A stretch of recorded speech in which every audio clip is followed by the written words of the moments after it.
If you've been recently broken up with or even discarded by your avoidant ex, you are in a world of pain and your heart is shattered. I get it.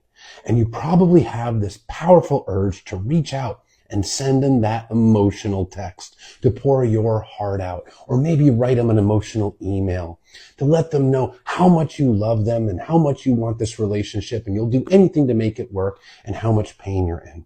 I get it. It's a normal feeling to want to communicate your feelings to your ex, a person that you love. But understand there are reasons not to do it. Don't do it. One, and the most important reason, is for yourself. This is a person that just really hurt you. This is a person that crushed your heart. This is a person that likely either pulled away without any communication, slow faded out, or abruptly discarded you and pulled the rug from under your feet with no closure, no explanation, no communication, blindsiding, unilateral, no empathy. You didn't deserve that.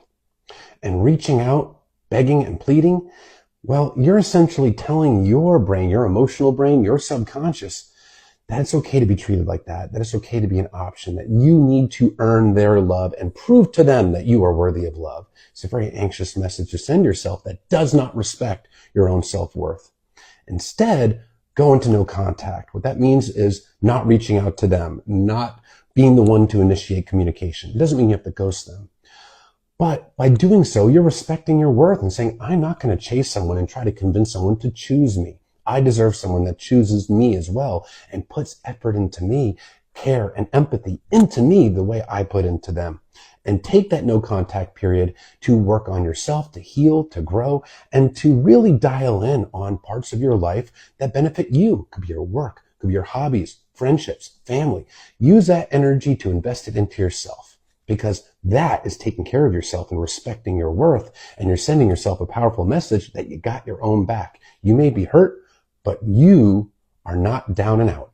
You can absolutely lift yourself up by the bootstraps and keep on going. Now, when it comes to the avoidant, writing them that long emotional text is giving them more of exactly what triggered them to begin with. This is a person that is triggered by healthy, normal relationship behaviors, especially if they are a dismissive avoidant or a fearful avoidant that leans heavily dismissive. This is a person that grew up with consistent emotional neglect. And because of that neglect, they developed a wound of shame, and that wound of shame causes them to be very uncomfortable with emotions, displays of emotions, emotional closeness, any kind of conflict, any kind of expectations, and commitment even. So this person is triggered by those emotions. They are triggered by expectations and needs, and you're giving them more of all of that, which is likely just going to deactivate them further. They are more likely to just continue to shut down, rationalize the breakup in their own mind, and distract themselves and avoid. So rather than tapping into their empathy, you're very likely tapping into their triggers and just shutting them down even further, and it'll be even harder for them to actually reflect on themselves and what they've done. That's hard for them to begin with. But when you're putting that emotional pressure out there, it makes it even harder. Instead, allow them to experience the consequences of their actions, which is losing you.